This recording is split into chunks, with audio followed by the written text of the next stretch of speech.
मुर्दाबाद। धर्मेंद्र प्रधान को इस्तीफा देंगे। देखिए अभी जो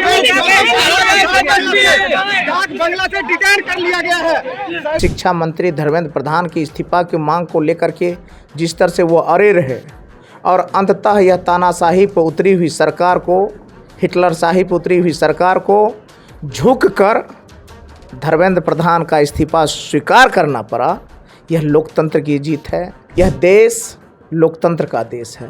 यह तानाशाही का कोई जगह नहीं है। मोदी सरकार तानाशाही पर उतर गई। वो किसानों के मुद्दे पर आंख मूंद लिया, छात्रों के मुद्दे पे आंख मूंद लिया, बेरोजगारों के मुद्दे पे आंख मूंद लिया। किसान ट्रैक्टर लेकर के निकल गए तो इनके सारे अकड़ को चूर चूर कर दिए और झुका दिए। काला कृषि बिल वापस करवाए और आज छात्रों ने जब अपने मुद्दे को, मांगों को लेकर के सड़क पर उतर गए तो धर्मेंद्र प्रधान का इस्तीफा ले लिए। पहले किसानों ने, फिर युवाओं ने मोदी सरकार को झुकाने का काम किया। हम इसलिए कह रहे कि लगातार जिस तरीके से दिल्ली के जंतर मंतर से आंदोलन चल रहा था, अब पूरे देश में उसका असर देखने को मिला।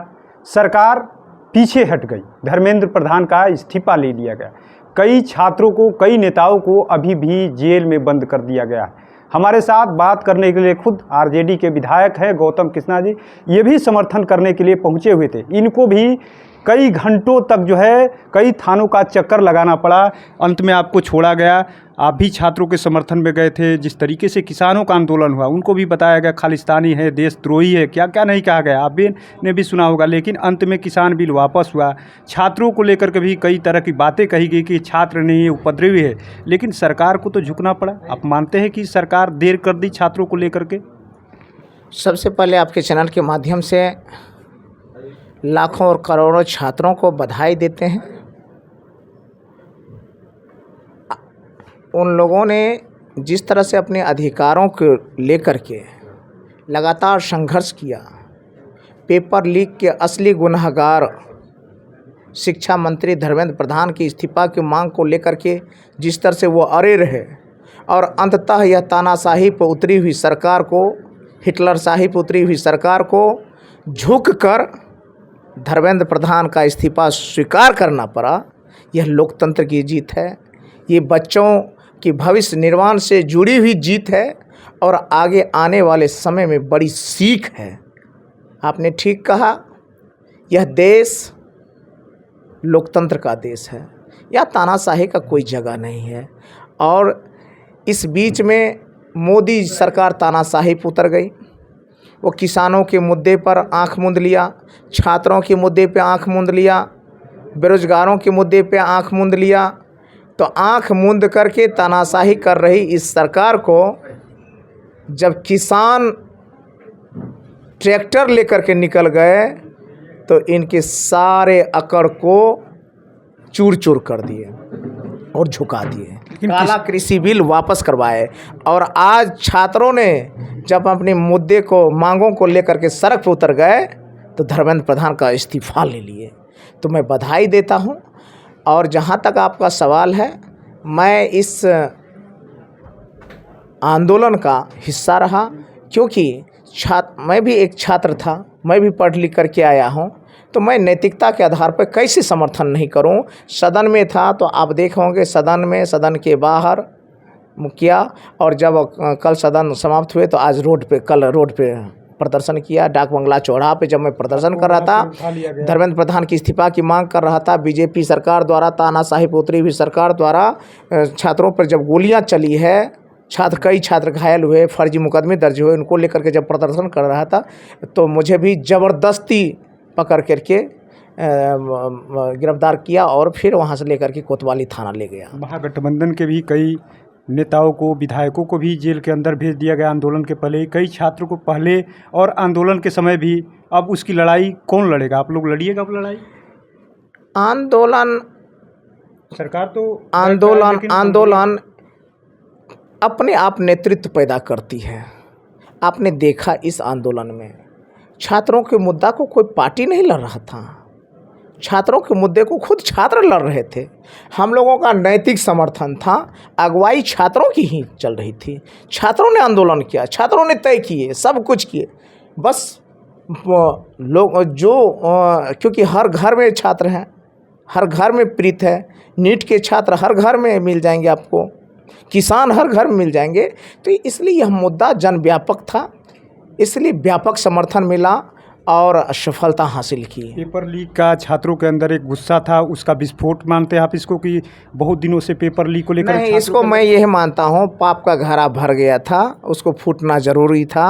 अकर घमंड और तानाशाही का घड़ा भरा हुआ था, इस फूट करके कम से कम अकर घमंड और तानाशाही पे तो कम से कम ये लगा, प्रश्न तो खड़ा हुआ कि तानाशाही से सरकार नहीं चलती है, लोकतांत्रिक मूल्यों पे चलती है सरकार। और छात्र हितों के मुद्दे के जो भी खिलवाड़ करेंगे उसको इस्तीफा देना पड़ेगा, उसे जेल जाना पड़ेगा।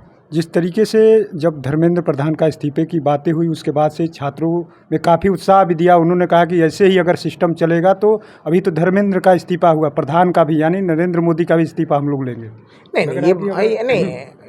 ये बात सही है। सिस्टम क्यों नहीं?